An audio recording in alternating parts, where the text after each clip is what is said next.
Part 1. The Birthday Bomb.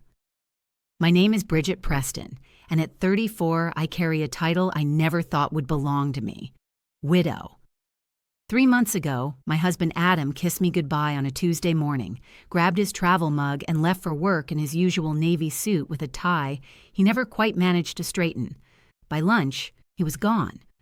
There was no long hospital battle, no time to prepare, no "if things get worse" conversations, just a phone call from an unknown number while I was unloading the dishwasher. "Mrs. Preston, this is St. Mary's Hospital. Your husband." There was a ruptured aneurysm. It was instantaneous. There was nothing we could do.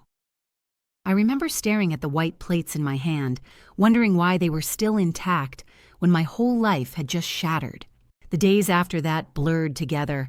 The funeral home, the casket choices, the taste of burnt coffee I don't remember making, people hugging me and saying, "if you need anything," and then disappearing back into their normal lives. Mine was gone. So when I tell you that I dragged myself to my nephew's first birthday party barely 2 weeks after the funeral, I need you to understand something. I wasn't going because I felt strong. I went because my mother said the one sentence she knew would corner me: "Adam would want you to go. Family comes first."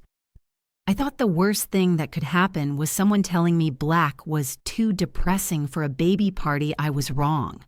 Because that afternoon, in a cramped backyard with drooping balloons and a lopsided supermarket cake, my little sister Cassandra opened her mouth and detonated what was left of my peace. She told everyone that her son Lucas was actually Adam's child, and then she waved a piece of paper in the air and claimed that Adam had changed his will, leaving half of our $800,000 house to her baby. People gasped. My parents went stiff and pale. I could feel every pair of eyes turn to me, waiting for me to scream, faint, throw something. Instead, I felt something else rising inside me. Not a sob, a laugh. Not because it didn't hurt, it sliced clean through me, but because I knew something my sister did not know. If you've ever had your own family try to rewrite your life while you're still standing in it, stay with me. And if you're watching this on YouTube, take a second to like and subscribe, because the way this story ends is exactly why I no longer apologize for protecting myself. Before everything exploded to understand why that day was so twisted, you need to know who Adam was. 12 years ago, we met at a charity auction for children with cancer. I was the one behind the registration table, pinning bidder numbers onto tuxedos and cocktail dresses, trying not to stare at a watercolor on an easel across the room, the Boston skyline at sunset. The harbor was painted in bleeding oranges and violets, like the sky had been set on fire and then cooled with water. I must have circled that painting a dozen times, pretending to straighten programs just to get closer to it. I couldn't afford it. Back then, I was still building my career as an interior designer, working out of a tiny apartment with secondhand furniture. But that painting felt like a promise that life could be bigger and brighter than where I was. Near the end of the silent auction, one name started climbing the bid sheet: Adam Preston. He outbid everyone by a ridiculous amount. When the auction closed and they announced that he'd won, he didn't even look at the painting. He walked straight toward me. "Hi," he said, holding the canvas almost awkwardly. His blue eyes crinkled when he smiled. "You've been staring at this all night." I froze, mortified. I was just... "I think it belongs to you," he said simply, and set the painting down on the table in front of me. "Consider it a thank you. This whole night would fall apart without people like you behind the scenes." That was Adam.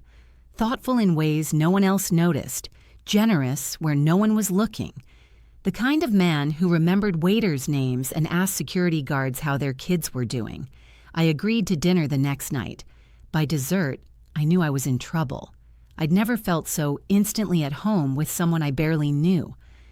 8 months later, he proposed on the harbor, under a real sunset that looked suspiciously like that painting. He'd brought the canvas with him, leaning it against the railing, grinning like a teenager.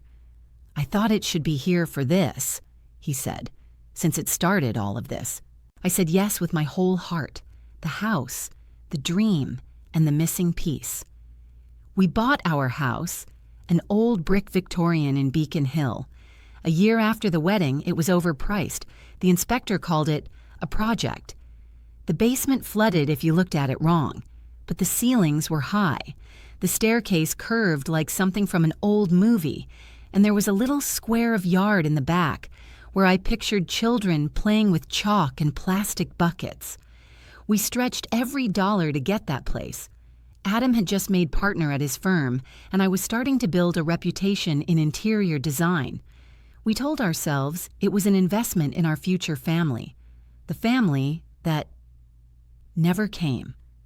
We tried the normal way for a year, then the apps, the tracking, the doctor visits, the blood work, the waiting rooms with other hopeful couples flipping through old magazines pretending not to see each other's fear, 4 rounds of IVF, 4 times of daring to hope, 4 times of driving home from the clinic in silence. The last time, we didn't even turn on the radio. I just stared out the passenger window while Adam drove, his knuckles white on the steering wheel. Halfway home, he reached across the console and took my hand. "We can stop," he said quietly. "We don't have to keep breaking ourselves on this." I didn't answer. I just squeezed his hand. That night, we sat on the back porch swing, a blanket over our legs, the city humming softly around us. "We can still have a beautiful life," Adam said. "You and me. That's enough for me, really." I believed him. Eventually, I even started to believe it myself. We stopped treatments. We poured our energy into other things. We renovated the house room by room. I started my own design firm. Adam took on pro bono cases. No one at his level was supposed to touch. We weren't parents, but we were partners. And I thought that was solid ground. Enter Cassandra. My younger sister Cassandra orbited my life like a small, chaotic moon. She's 4 years younger than me. Prettier in the conventional sense, with the kind of careless charm that makes people forgive her before she even apologizes. If I was the responsible one. Good grades, stable job, reliable, Cassandra was the free spirit, which in our family was a polite way of saying constantly broke, constantly in trouble, and somehow never held responsible for any of it. Our parents worried about her the way some people take up new hobbies. There was always some crisis. Job lost, landlord unfair, boyfriend misunderstood. And there they were, bailing her out again. While I was building a business and learning how to stretch money for mortgages and contractors, Cassandra was bouncing between bartending, retail, yoga teacher training, and whatever phase she was in that year. Our relationship was complicated. On the surface, we were sisters. We laughed at holidays, exchanged gifts, took photos. Underneath, there was always this low thrum of competition. From her side, if I got a promotion, she'd announce some new dream. When Adam and I bought the Beacon Hill house, she spent months sighing about how some people have all the luck and hinting that our parents should help her upgrade her apartment. Adam used to say, "She's your only sister, Bridge. Family matters." He always pushed me to keep the door open, even when I wanted to slam it shut. 2 years before everything blew up, Cassandra announced she was pregnant. We were at Thanksgiving dinner, turkey in the middle of the table, my mother glowing with domestic pride. Cassandra waited until dessert, then made a little speech, touching her flat stomach with theatrical tears in her eyes. "I wasn't sure if I even wanted kids," she said, "but I guess life had other plans." The room erupted in squeals and congratulations. My mother cried. My father toasted the next generation. I smiled, I hugged her. I meant it. And yet some part of me, the bruised part that still remembered every failed IVF cycle, felt like I'd been punched. Cassandra had spent years making fun of people who give in to pressure and have kids they don't even want. And now she'd tripped and fallen into the one thing Adam and I had bled money and hope for. But I swallowed my jealousy and promised myself one thing. If I couldn't be a mother, I would be the best aunt.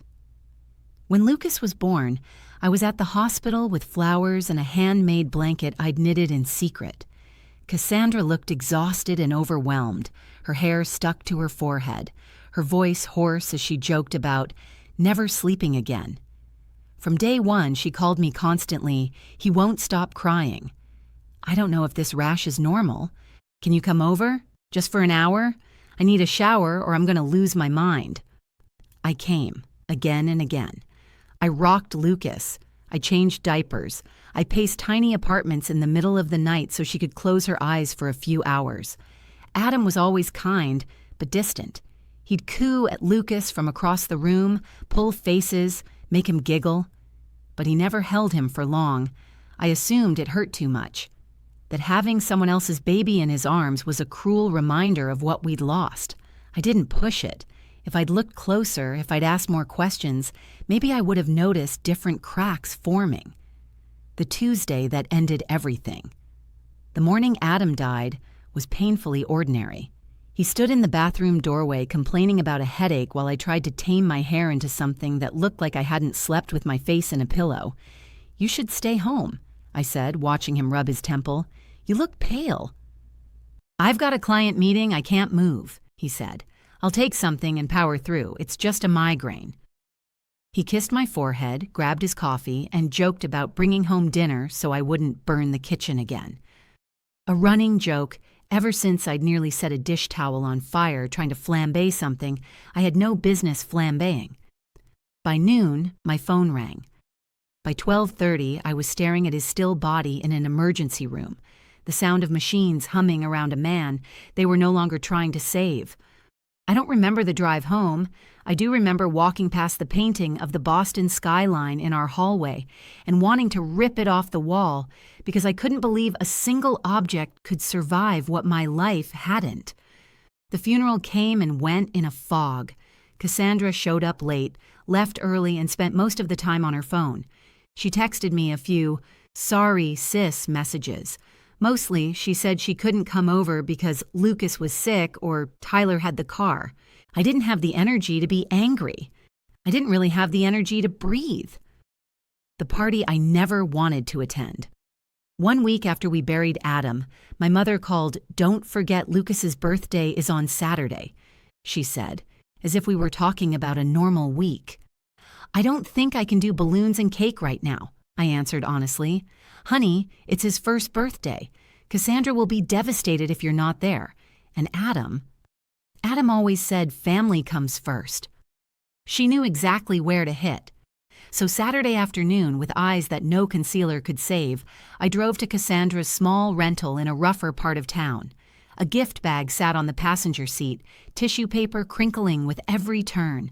The house was decorated with blue balloons and a crooked banner that read, "Happy First Birthday, Lucas," in mismatched letters. When I stepped inside, conversations dipped, then resumed in hushed tones. Jenna, one of Cassandra's friends, opened the door. Her smile didn't reach her eyes.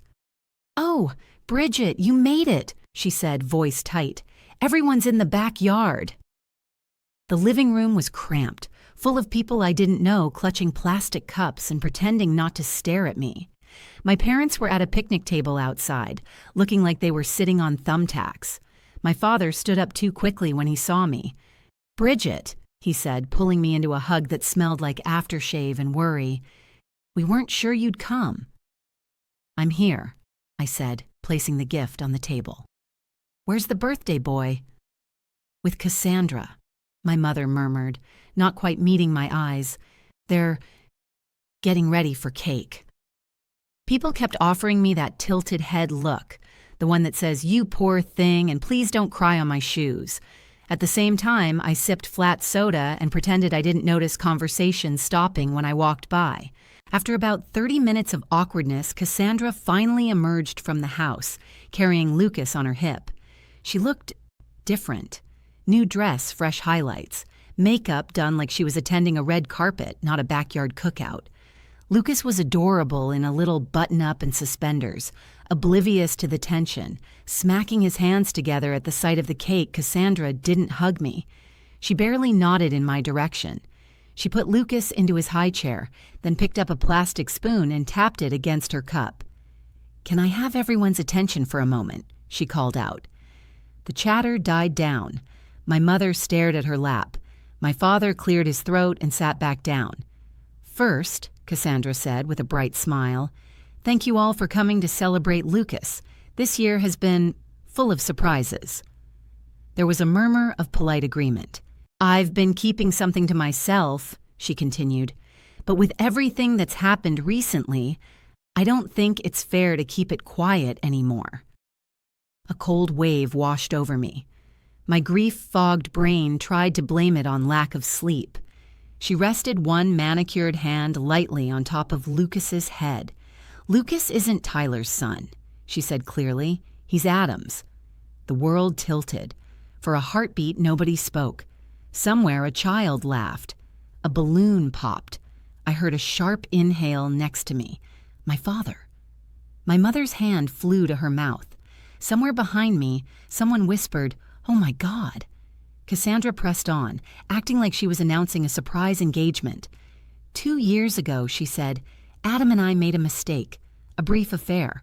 We both regretted it deeply, and we never wanted to hurt anyone. But Lucas was the result, and Adam knew before he died he updated his will to provide for his son." She reached into her purse and pulled out a folded document, holding it up like a prize. "This states that half of the house he owned with Bridget should go to Lucas," she said, "as his biological child. I didn't want to bring this up so soon, but with lawyers and paperwork starting—" She sighed theatrically. "I just think everyone deserves to know the truth." Every eye in that yard turned to me. Some were full of pity, some glittered with curiosity. A few, including Jenna's, had a smug little, "I knew something was up" satisfaction. My parents looked like someone had unplugged them. And me? I should have been screaming. I should have been shaking. I should have been sobbing in public for the second time this month. Instead, I felt something else rising in my chest. A laugh. It started as a tiny hysterical bubble in my throat. I bit it back so hard my jaw hurt. "Bridget," my mother whispered, "say something." I stepped forward, my legs surprisingly steady. "May I see it?" I asked. Cassandra blinked. She hadn't expected that. She walked over and handed me the will. Up close, her perfume was so strong it made my eyes sting. I unfolded the paper and scanned it. The language was wrong. Adam had brought home plenty of legal documents over the years. I knew how formal clauses looked, how he formatted dates, even the style of bullet points he preferred. This read like someone had Googled law words and stitched them together. And the signature, it looked like Adam's at first glance. But the way he connected the A to the D was off. The final flourish was too big, like someone had traced it from a blown-up image and gotten carried away. I folded the paper carefully and handed it back to her. "Thank you," I said quietly.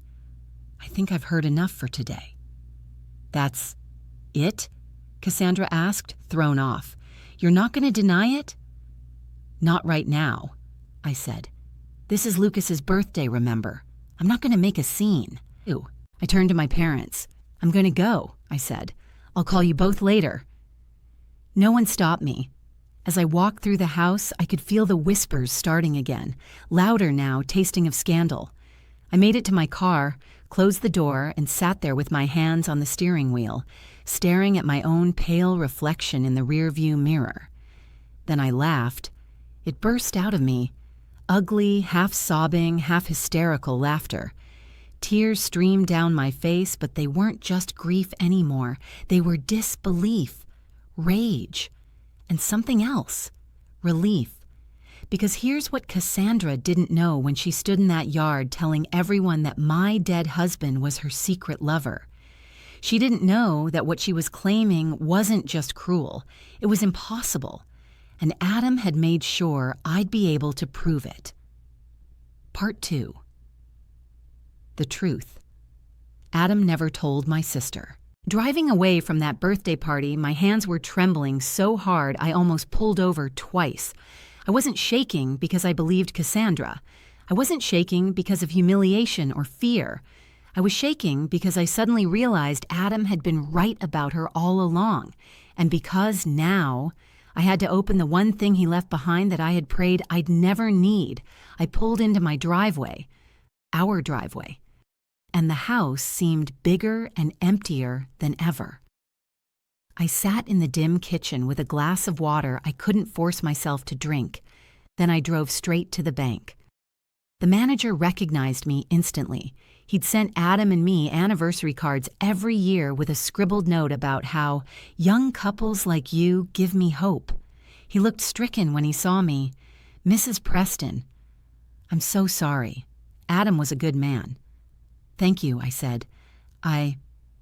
I need to access our safety deposit box." He didn't ask why. 5 minutes later, I was alone in a small vault room with a metal box in front of me. My fingers hovering over the lid like it might burn me. Adam had joked about this box. He used to call it our just-in-case kit. I never expected the case to actually come. Inside, the documents were stacked neatly in Adam's usual meticulous order. The first thing I saw was the real will. Not a Word doc my sister had printed off her kitchen computer, but a thick, notarized legal document prepared by attorney James Wilson and witnessed by 2 partners at his firm. I skimmed the first section and felt tears sting my eyes. "I leave all assets, properties, and financial accounts solely to my wife, Bridget Preston." No mention of children, no mention of Cassandra, because Adam had known, with absolute certainty, that he had no biological children. And that brought me to the next document in the box. I found the medical records, hospital letterhead, doctor signatures, dates, procedure notes. Adam had undergone a vasectomy 2 years before Lucas was conceived. My breath caught. I remembered that period. Adam recovering quietly at home, wearing those ridiculous oversized sweatpants, calling the frozen peas his emotional support vegetable. We told no one about the vasectomy, not even my parents. After years of invasive questions about our fertility, we'd learned to guard that part of our lives carefully. But he had documented everything. Signed reports, follow-up test confirmation, serial numbers of each medical form. There was no loophole biologically. It was impossible for Adam to be Lucas's father.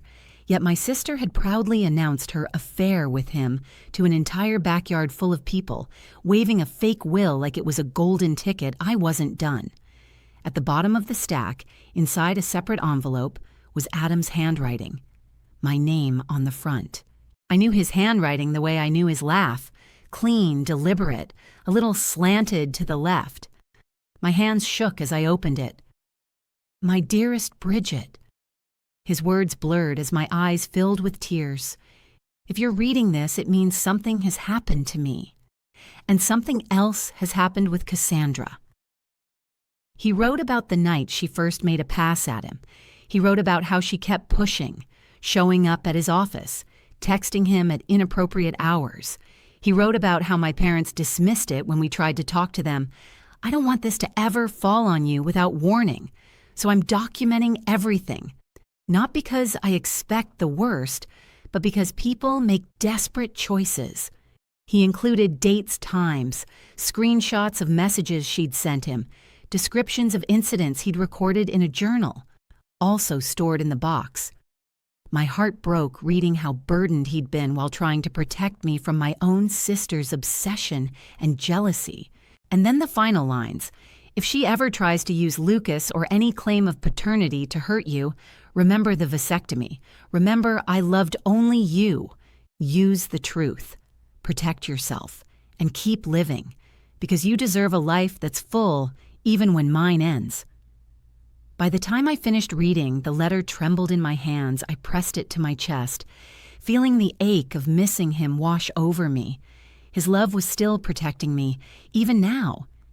Even from the grave. I wiped my face, placed everything carefully back into the folder, and closed the box. I wasn't scared anymore. I was angry. And anger, real anger, is a powerful, clarifying thing. Because Cassandra hadn't just tried to steal from me. She hadn't just tried to humiliate me. She had tried to stain Adam's memory, to rewrite his character, to plant a lie that would outlive both of us. And I wasn't going to allow that. Not for her, not for anyone. I walked out of that bank with the folder under my arm, my steps steadier than they'd been in weeks. My next stop, James Wilson's law office, the man Adam had trusted with his legal life. Because now, the problem wasn't grief, it was strategy. And Cassandra had no idea how badly she'd underestimated me. Part 3. The Plan. Adam started, I finished. James Wilson's office was in a brownstone on Marlborough Street. Old brick, brass handles polished by decades of clients nervously gripping them. I remembered coming here with Adam years ago, holding his hand as he finalized our will. Back then, I'd teased him for being overly cautious. Now, walking into that building alone, I felt gratitude so fierce it hurt. The receptionist recognized me instantly. "Mrs. Preston, I'm so sorry about Adam. He spoke of you often." She lowered her voice. "Mr. Wilson is expecting you. Go right in." My heart squeezed. Adam had been loved here, respected far beyond the walls of our home. James was standing when I entered, glasses perched on his nose, silver hair slightly disheveled in the way that made him look like a law professor in an old movie. He crossed the room and gave me a gentle, brief embrace. "Bridget," he said quietly, "I lost a friend when we lost Adam. Please sit. Tell me everything." So I did. I told him about the birthday party, the forged will, the announcement Cassandra made, the stares, the whispers, my parents' confusion, my own urge to laugh because the lie was so absurd. I placed Cassandra's will on his desk. James read only half a page before shaking his head. "This isn't a forgery," he said, tapping the paper. "It's an insult." He pointed at several glaring errors. The formatting, the legal phrasing. A signature Adam would have mocked for looking like a drunk impersonation. But then he grew serious. "Bridget," Cassandra wasn't improvising. "This took planning, malice. She expected you to collapse under grief and sign over whatever she asked for." I felt a cold shiver crawl up my spine. James motioned to my folder. "May I?" I slid it toward him. He read the vasectomy records first, his brows furrowed. "Well, there goes paternity." Then he moved to Adam's journal, flipping page after page, his face growing darker with every entry. "She tried to get him alone at the Mandarin twice?" "Yes," I said quietly.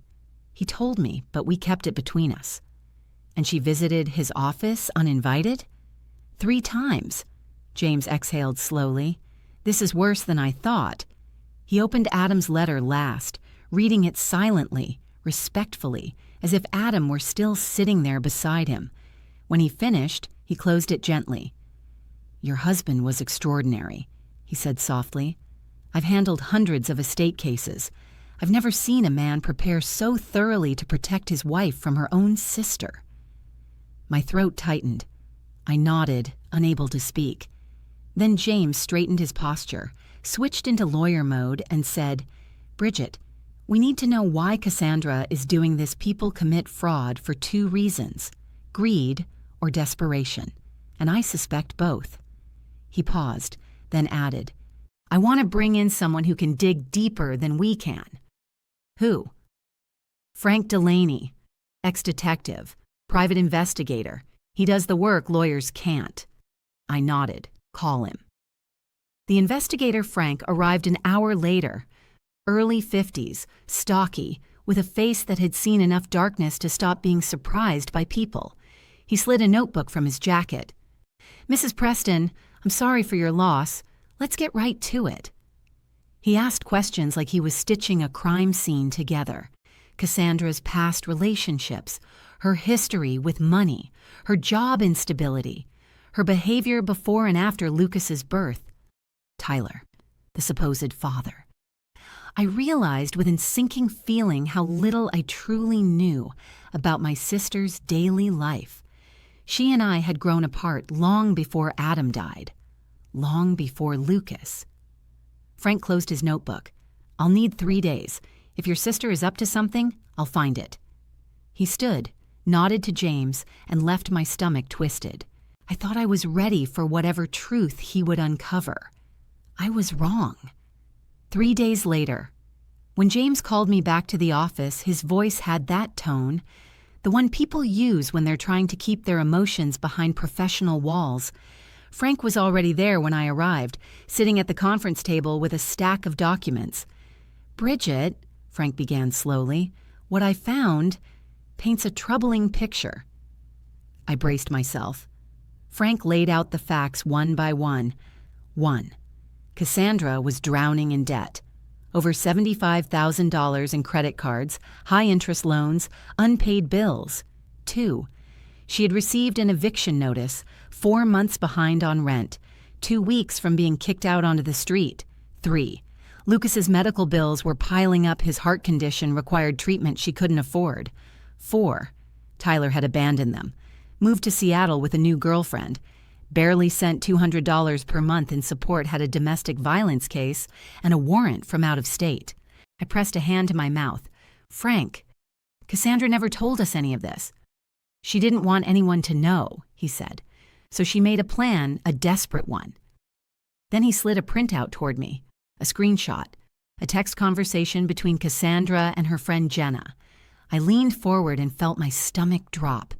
Adam's death is awful, but maybe it's my chance. The house is worth $800,000. If I play this right, Lucas and I will be set. Dave almost finished the will. Signature looks real enough. Bridget has always had everything, time to share. Adam owed me. He used to flirt with me before he married her. It's karma. My blood ran cold. Adam never flirted with her. He could barely tolerate her unpredictable energy. This wasn't just opportunism, it was a fully planned fraud scheme built on jealousy, delusion, and financial crisis. Frank hesitated. "There's one more thing." He slid over an envelope. Inside were screenshots of Cassandra searching. How to prove paternity without DNA test. Can you claim inheritance for non-biological child? How to forge will signature templates. PDF. I felt physically sick. James folded his hands. "Bridget, this is enough to press charges. Fraud, forgery, attempted defamation of the deceased. It's serious." I stared at the table, heart pounding. My sister hadn't just lied. She had tried to dismantle my life cell by cell, memory by memory, right after I lost the man who loved me more deeply than I ever deserved. But one thought cut through all the pain. Lucas. That little boy was innocent. His mother wasn't. I inhaled shakily. What's my next step? James leaned forward. You confront her, but not emotionally, not as a sister, as someone armed with the truth. Frank nodded. And don't go alone. Bring everything her lies crumble fast when cornered. I closed my eyes for a long moment, then opened them. Calm, cold, determined. All right, I whispered. Let's prepare for the confrontation. Because Cassandra thought she'd manipulated a grieving widow. She had no idea she was about to meet the woman Adam prepared me to be part 4. The confrontation. The next morning, I woke before sunrise. Sleep had been impossible.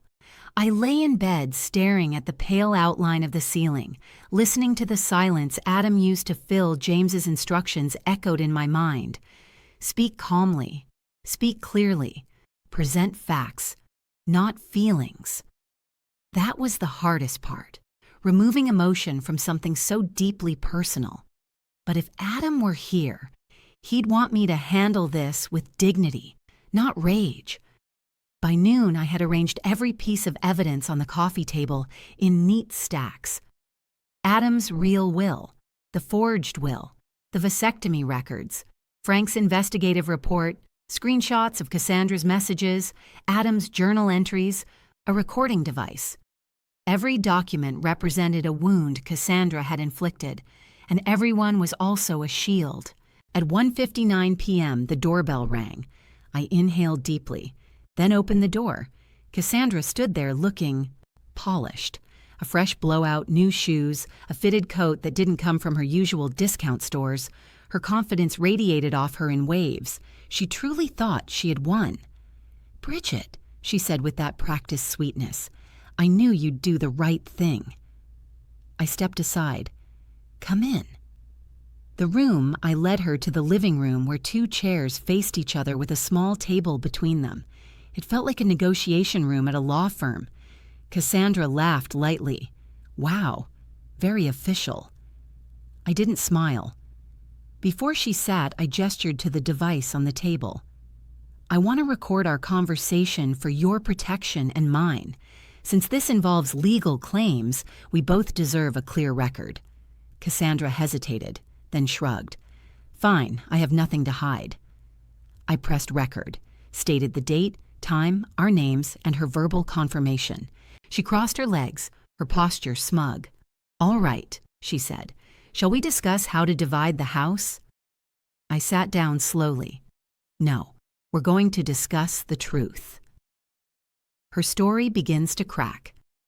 Cassandra launched into her rehearsed fantasy, the alleged affair, secret hotel meetings, Adam's supposed confessions, his desire to take care of his son. Her voice was steady, too steady, like someone reading a script. I waited until she finished. Then I asked, "What room number at the Mandarin did you meet in?" She blinked. I don't remember exact." "Adam hated the Mandarin," I interrupted. "He always said it smelled like floor polish. Try again." Her cheeks flushed. She stammered. "Look, that doesn't matter, Bridget." "It does," I said quietly, "because lies crumble in the details." I leaned forward, and I have every detail. The first blow, I placed Adam's medical records on the table. When Lucas was conceived, Adam had already had a vasectomy, a successful one, confirmed by 2 follow-up exams. Cassandra stared, jaw slack, hands frozen, her face drained of color so quickly I thought she might faint. That can't be, it's not up for debate," I said. "These are notarized medical records. His doctor is ready to testify." Her eyes filled with panic. She swallowed hard. "Maybe it reversed itself." "No." My voice was steel. "You lied." She sank back in her chair, eyes darting around the room as if searching for an escape. The second blow, I placed Adam's legitimate will in front of her. "This is the real will, signed, notarized, witnessed, filed." Then I placed her forged version beside it. "And this is a crime." She flinched. "The signature is fake," I said. "And the language? Laughable. James called it an insult to literacy." Cassandra's breathing turned shallow. "You went to Jenna's graphic designer friend for this, didn't you?" Her head snapped up. "How did you—" "Frank found everything." The third blow, I slid the printouts of her messages toward her. "Adam's death is my chance. I deserve the house." Dave almost finished the signature. Bridget always had everything. Cassandra covered her mouth. The horror in her eyes wasn't guilt. It was fear of consequences. "Bridget, please, I didn't mean, it was—" I spoke softly, calmly. "You tried to destroy my marriage. You tried to rewrite Adam's character. You tried to take my home while I was still grieving." Tears slid down her cheeks, real tears this time. "Bridget." I didn't know where else to turn. I was desperate. I leaned back, watching her crumble. "Then why didn't you ask for help?" She slammed her fist weakly against her chest. "Because you always get everything." Her voice cracked. "You're the golden child, the favorite. Mom and Dad worship you. You had Adam. You had this house. You had the perfect life while I had nothing." I stared at her, stunned my sister, my blood. The woman who grew up in the same home. She truly believed I was a villain in her story, and she was the victim. Breaking point. Her sobs filled the room. "You don't understand what it's like," she cried. To be the one no one takes seriously, to be broke all the time, to be a single mom with a sick baby, to have Tyler walk out on me, to have bills up to my neck, and then Adam dies, and suddenly, there was a way out. She looked at me through tears. I'm not proud of it, but I thought, you'd be fine. You always are. I closed my eyes briefly. When I opened them, my voice was soft, but unshakably firm. You didn't just try to steal my house, Cassandra. You tried to steal my husband's memory, and that I will never forgive. Cassandra sobbed harder. Please don't press charges, please. I can't go to jail. Lucas needs me. For the first time, her voice sounded real, small, broken, afraid, and yet I felt no satisfaction, no victory, just exhaustion, deep, bone-deep exhaustion. The terms. I turned off the recorder. Listen carefully, I said. These are your only choices. She held her breath. I continued. Option 1. I take all of this to the police and you face felony charges. Her face twisted in terror. Or, I paused. Option 2, you confess, publicly, to everything. She swallowed hard. And then what? And then I help you, I said. Not financially, not with luxuries, but with stability. For Lucas. Confusion spread across her face. Why would you help me after all this? Because Lucas is innocent, and Adam would want me to protect a child who had no choice in any of this. Her lips quivered. What do I have to do? I leaned forward. You'll confess to the lie about the affair, the forged will, everything. She nodded slowly, weakly. You'll enter therapy, financial counseling. You'll keep a stable job. You'll let me be part of Lucas's life. She hugged herself. And if I don't, then I give the police everything. A long silence filled the room. Then Cassandra whispered, Okay. I exhaled. For the first time in weeks, I felt my lungs fill properly. The truth was out. The lie was dead, and Cassandra's power over me, over Adam's name, was gone forever. Part 5. The family dinner. I spent the next 3 days preparing for what felt less like a family gathering and more like an intervention Cassandra had agreed to confess, but agreeing and following through were two very different things. My sister had a lifetime of slipping out from under consequences, usually with a dramatic apology, and my parents swooping in to comfort her, not this time. This time, the truth needed to be spoken with witnesses present. So I invited only the people most affected, my mother, my father, Cassandra, me no Lucas, no friends, no distractions, just the 4 of us and the truth we'd all avoided for years. By 7 p.m., the dining room was set, a simple table, 4 plates, a small recorder in the center, fully visible, and a pot of tea instead of wine. Alcohol had a way of helping my family rewrite history. Not tonight. At 7:03, the doorbell rang. My parents stepped inside first, carrying my mother's famous lasagna, the same one she brought to every important family moment, as if melted cheese could fix generational dysfunction. She looked nervous, smoothing her shirt as she entered. I don't understand why this needed to be so urgent, she said, placing the dish on my counter. Cassandra said you've been harsh with her. I closed my eyes briefly. Of course Cassandra had painted herself as the victim. Mom, I said softly, please wait until everyone is here. She frowned but said nothing. My father kissed my cheek and gave my hand a subtle squeeze. There was worry in his eyes. The quiet kind, the kind men of his generation never learned to express out loud. A minute later, Cassandra walked in, without Lucas, without excuses, without the breezy confidence she wore like perfume. She looked small, not fragile. Cassandra was never fragile, but cornered, and forced to face a mirror she could no longer avoid. We sat down, my parents across from us, Cassandra and I side by side, but miles apart. The recorder blinked red in the center of the table. My father glanced at it uneasily. What's this for? To make sure everyone remembers what was said tonight, I replied calmly. No more misunderstandings later. My mother pursed her lips. Recording family conversations feels dramatic. I met her gaze. This situation is dramatic. The confession begins. I folded my hands. Cassandra, I said quietly, this is your moment. My sister inhaled. Her throat worked as she swallowed. Then, in a shaky voice, I lied. The room froze. Cassandra continued, her voice cracking. I lied about Adam being Lucas's father. My mother gasped, pressing a hand to her chest. My father stiffened in his chair. Cassandra kept going, faster now, as if pulling a thorn that had been buried deep. There was no affair. Nothing ever happened between us. I made it up. She trembled. And the will, the one I showed at the party. It was fake. I had someone help me forge it. My mother's face went white. My father's fists clenched on the table. Why, Cassandra? He asked, voice sharp and wounded. What on earth possessed you to do something so cruel?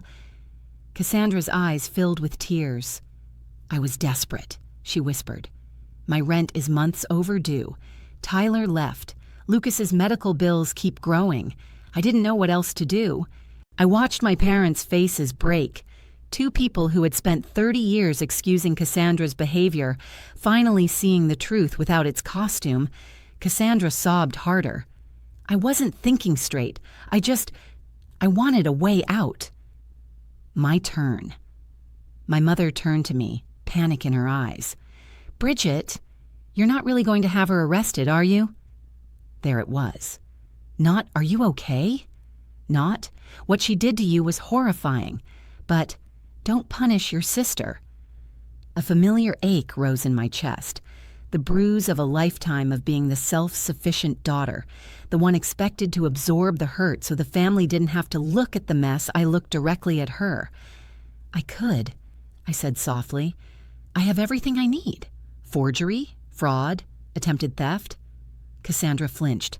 But I'm not going to press charges. Under conditions. My parents stared at me, waiting. First, I said, turning to Cassandra, you will publicly retract every lie you told. Every single one. About Adam. About me. About Lucas. About the will. She nodded, tears streaming. I will. Second, you will enter therapy and financial counseling, and you will keep a stable job. No more couches, no more drifting, no more excuses. Another nod, a small broken one. Third, I will help support Lucas. Not you, him. Through a trust, but only if you stick to the agreement. Silence. Then, my mother burst into tears. Oh, thank goodness, she cried. I knew this family would come together. I knew love would win. I almost laughed, not unkindly, but at the absurdity of her reducing this moment to a Hallmark reunion. My father shook his head slowly. Cassandra, I don't even know what to say. You put your sister through hell. Cassandra's voice wavered. I know I'm sorry. She turned to me, and for the first time in our adult lives, her apology didn't feel rehearsed, didn't feel manipulative, didn't feel like a strategy. It felt real. I'm sorry, Bridget, she whispered, for all of it, for the lies, for the jealousy, for trying to take what wasn't mine, for hurting you when you were grieving the most. I felt a sting behind my eyes. Thank you, I said quietly. That's a start. A new boundary. After dinner, my parents left in stunned silence. Cassandra and I stood in the doorway. She stared at me as if seeing me for the first time, without the haze of competition distorting her vision. Do you think you'll ever forgive me? She asked softly. I answered honestly. I don't know. Her face crumpled. But I'm willing to let time and actions decide. She nodded, and for once didn't try to hug me or hold my hand or force closeness. She simply said, I'll do better, and walked into the night. I locked the door. Leaning my forehead against it, I let out a breath I didn't realize I'd been holding for years. Part 6, the year after. The morning after the family dinner, the house felt different. not lighter. Grief and betrayal have weight, and they settle deep, but clearer. Like a storm had finally passed, leaving behind fallen branches and broken fences, but also fresh air.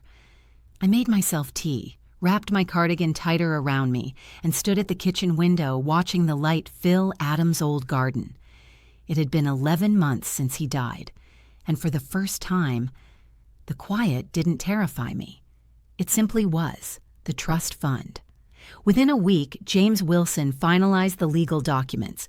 Cassandra signed a full confession. She agreed to therapy, financial counseling, and employment. She formally relinquished any claim to Adam's estate, and a trust was established for Lucas. The trust wasn't about rewarding Cassandra's behavior. It was about the child, the innocent one in all of this. The conditions were strict. Every withdrawal required documentation. Every expense had to be for Lucas alone. Medical bills, preschool fees, future schooling, nothing else.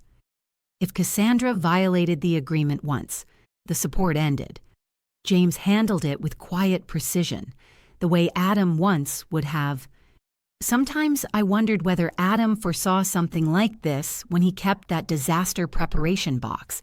Maybe he didn't expect this exact scenario, but he always believed people should be prepared for the worst in others. He had been right.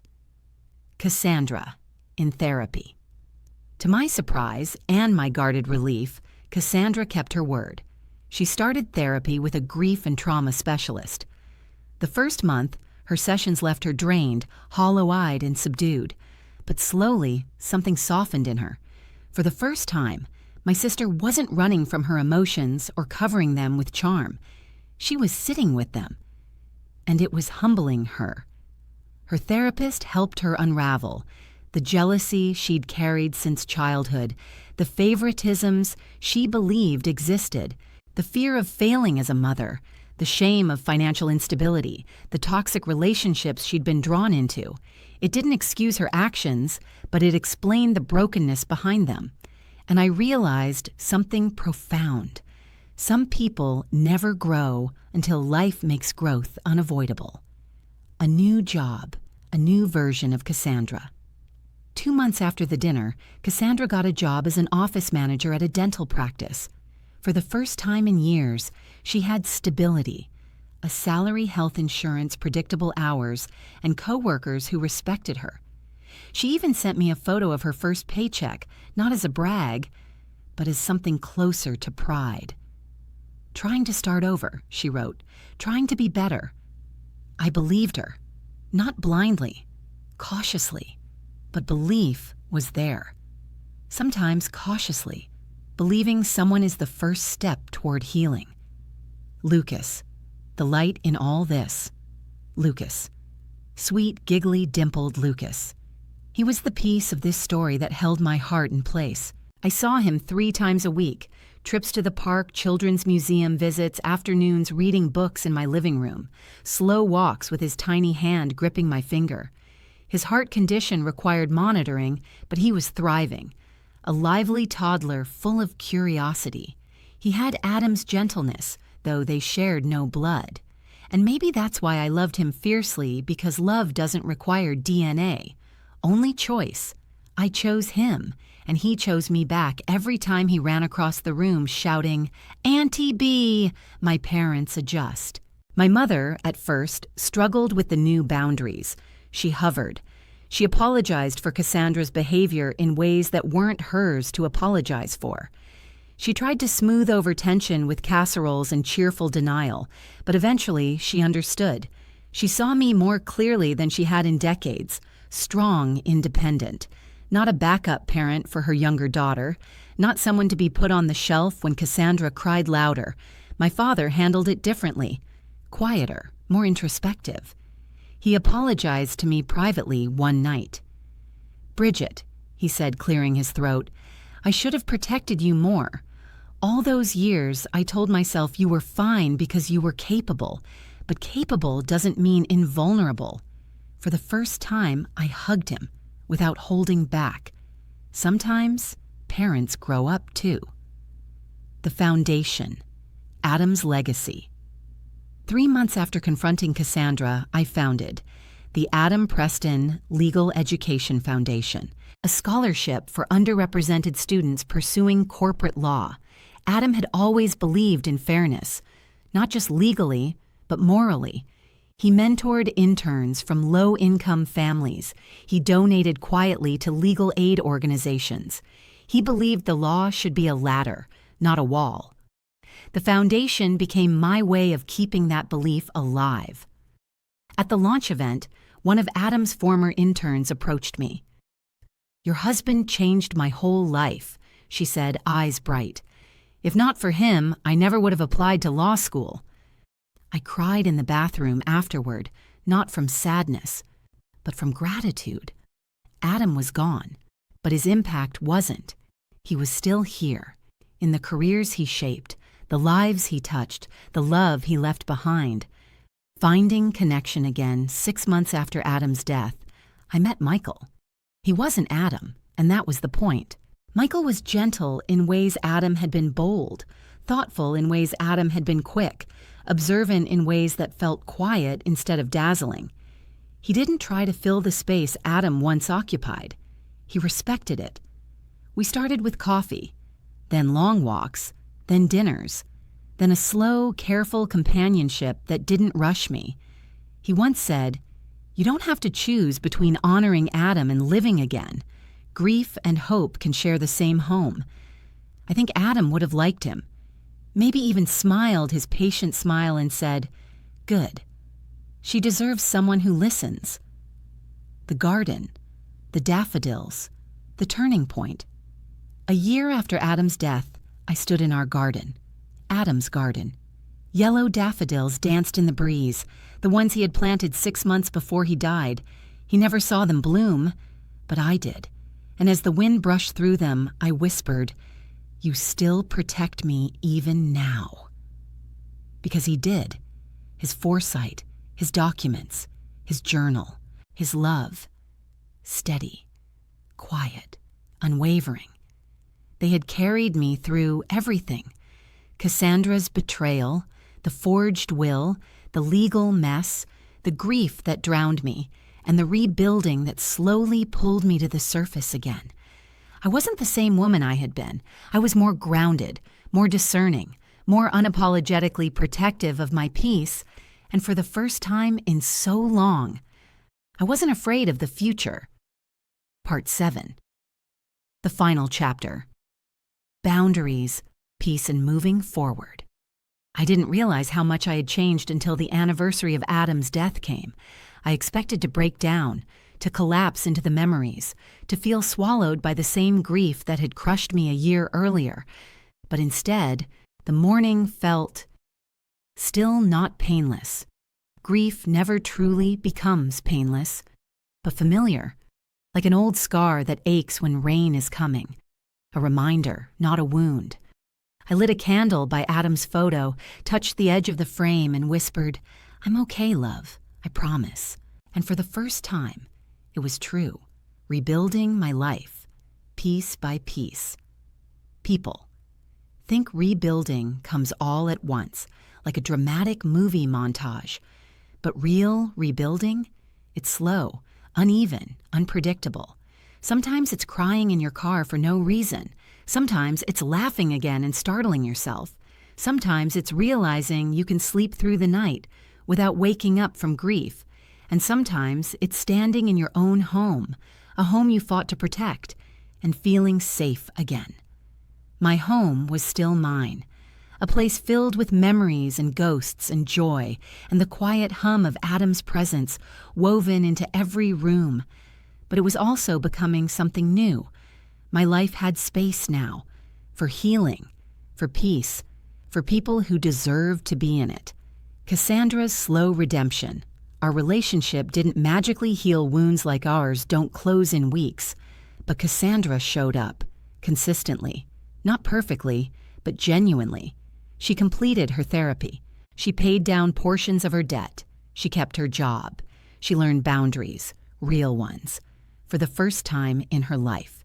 And most importantly, she became a better mother. Lucas's needs came first, not her ego, not her impulses, not her jealousy. I watched her transition from frantic, unstable chaos to someone who paused before reacting, someone who thought about consequences, someone who tried, really tried, to be better. We weren't sisters in the old sense of the word, but we were family again, cautiously. And sometimes, cautious family is all you need. My parents learning the truth about love. My parents changed too, especially my mother. For years, she had believed that peace in the family meant overlooking problems, putting Band-Aids on wounds that needed stitches, protecting Cassandra from consequences while assuming I didn't need any protection. But the confrontation after the forged will, it woke her up. She apologized. Really apologized. Not with excuses or tears or self-defense. "I'm sorry for not seeing you," she said. "You were always the strong one, so I forgot that strong people need care too." It wasn't perfect, but it was real. And sometimes, authenticity is the most healing thing a parent can ever give. Michael and the meaning of moving on. Michael and I continued seeing each other slowly, gently. There were no grand gestures, no pressure, no replacements, just two people with their own scars choosing to be kind with each other. One evening, as we watched the sunset from my porch, the same porch where Adam once held my hand through grief, Michael said, "You don't have to rush anything. Loving again doesn't mean loving less." And I believed him. Because new love isn't a betrayal of the old. It's a continuation of it, a sign that the heart Adam helped shape still works what Adam taught me. Even after he was gone, Adam's love didn't end when his life did. It stayed in the house he restored with me, in the garden he planted, in the files he prepared, in the journal where he recorded the truth no one else believed, in the foundation I built in his honor. And it stayed in the quiet bravery he unknowingly passed on to me. He taught me that preparation is an act of love. Honesty is a shield. Boundaries are a necessity, not cruelty, and that real love protects even in absence. His foresight saved me when my world shattered. His calm steadiness guided me through the storm Cassandra created. His memory reminded me I deserved peace. I carry him with me, not as an anchor holding me down, but as a compass pointing toward the life I'm building. The final lesson: boundaries are love. If you're listening to my story now, whether you're 18 or 80, hear this. People who love you will never punish you for having boundaries. They will never weaponize your grief. They will never demand pieces of your life you aren't willing to give. You are allowed to protect yourself. You are allowed to say no. You are allowed to walk away from people who confuse your kindness with weakness. And you are allowed to heal, slowly, imperfectly, quietly, in any way you need to. Closing. Message to the viewer.